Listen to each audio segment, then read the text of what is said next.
BMW estimates that the US tariffs will cost them around €1 billion in profits as Donald Trump imposes 25% tariffs on foreign manufacturers to force them to move manufacturing to the States.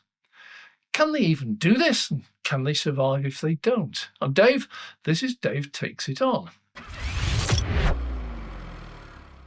Now, back as a kid, life was so incredibly simple. If you feared the bogeyman, you just hid under your blankets. If he can't see you, he can't hurt you. Well, in time, we grew out of those remedies and we wonder how you could have been so silly. But when I look at the US 25% tariffs, it makes me wonder if the president has not just regressed back to finding a much nicer time with a really simplistic view of the world. Impose 25% tariffs, then manufacturers will return to the United States, build the factories here, creating full employment, making the USA the world's greatest industrial giant once again, and he's going to get all the credit. Well, as the grown-up in the room, I can easily answer that one. No, it won't. BMW reports that the tariffs will cost them $1 billion in lost profit. So how can they calculate this? Well, to start with, BMW manufacture no cars at all in the States, not ICE or EVs. They manufacture in Germany because that's where they're based historically, and in China because that is where they get the very cheapest labour that they can find. Now, you're wrong, you experts out there will shout at me. They manufacture in Spartanburg, South Carolina. But of course they don't. That's an assembly plant only. They get bits and components and kits in from Germany, but also mainly China, ship them to the States and assemble them. That's not manufacturing. That process is defined as turning raw materials or parts into finished goods through the use of tools, human labour, machinery, and chemical processing.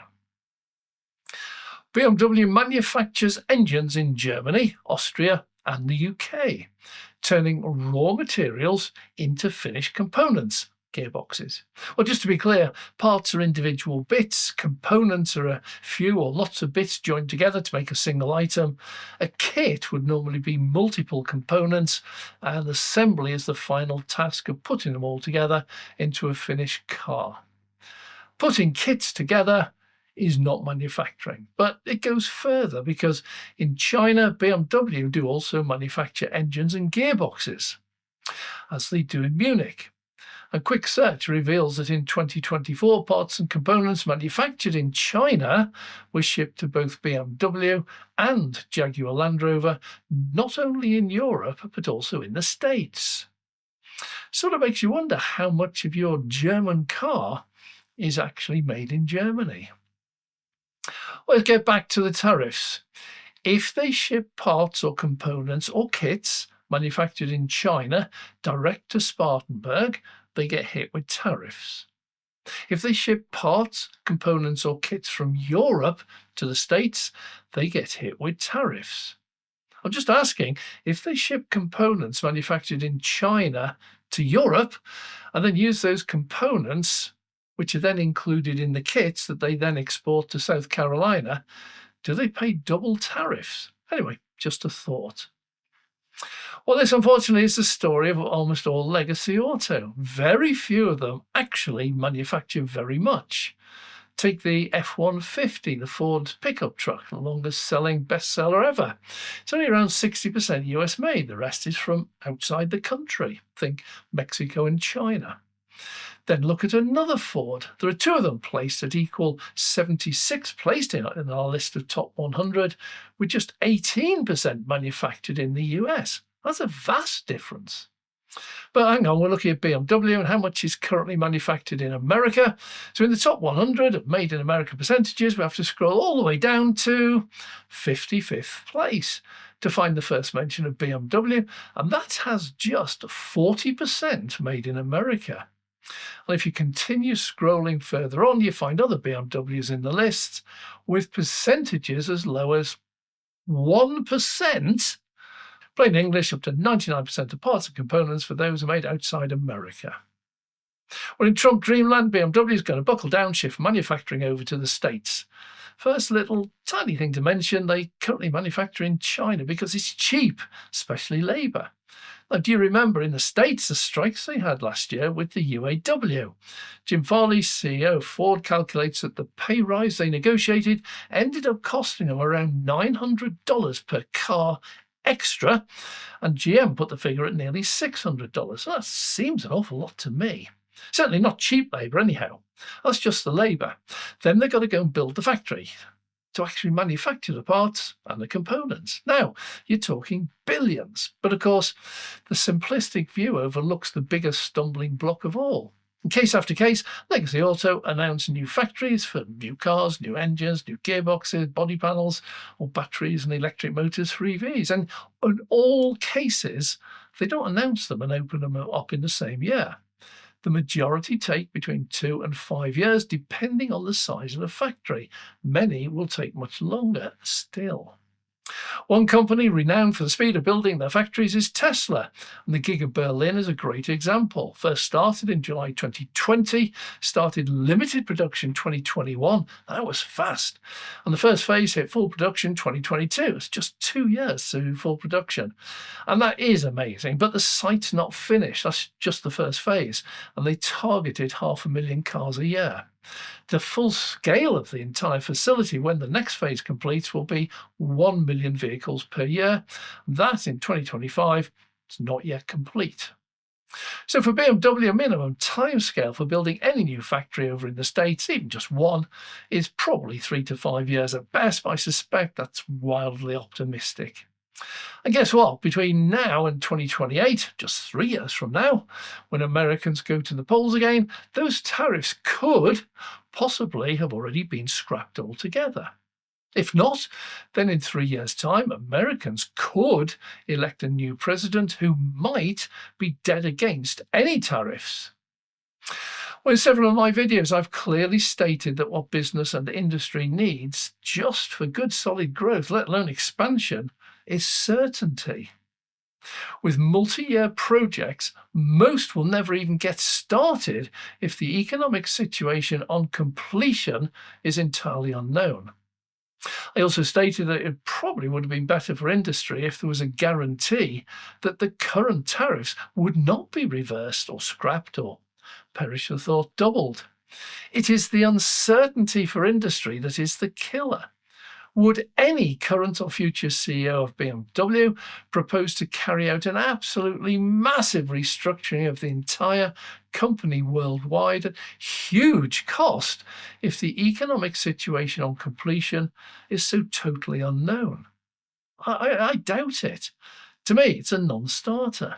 So, Donald Trump, great in theory, make everyone flood back to the States or to the States and start manufacturing, offering full employment, making America a world-beating manufacturing centre once again. But in reality, even if they all decided to do this, and all of them began today, few, if any, would actually be open for production before the Americans voted again.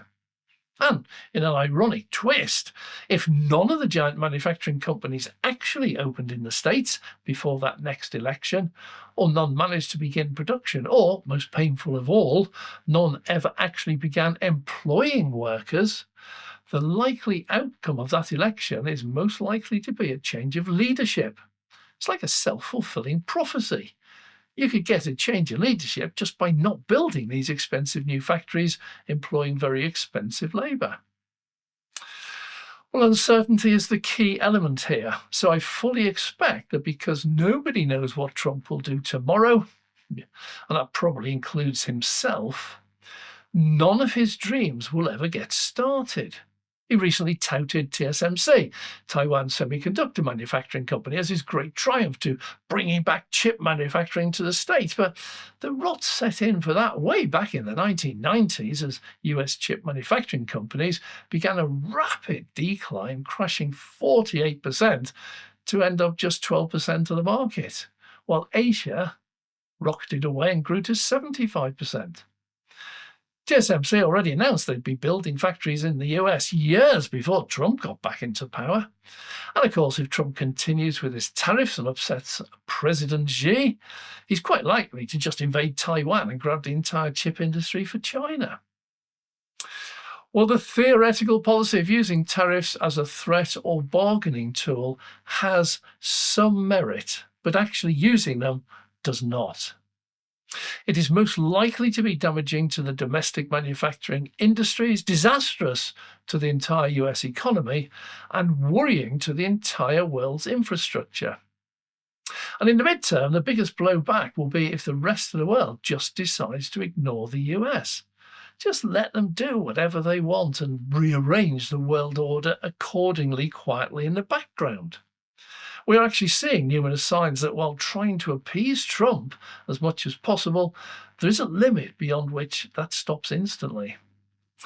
That side of the equation is growing at a rapid pace, and an even greater danger is that Trump has already passed that magical tipping point, without even knowing it, where even if he suddenly announces a total reversal and cancellation of all tariffs, the rest of the world just, well, we don't believe him. If they suspect he might or even could flip back again, future agreements with America will be very different to the past and even the present. Well, the military F-35 fighter jet order, which Canada placed in much better times and is now cancelling in much worse current times, is a great reminder of this. Until now, we in the West and NATO members bought mainly US defence equipment. We're almost on autopilot. We ourselves in the UK have the F-35 on our latest aircraft carriers.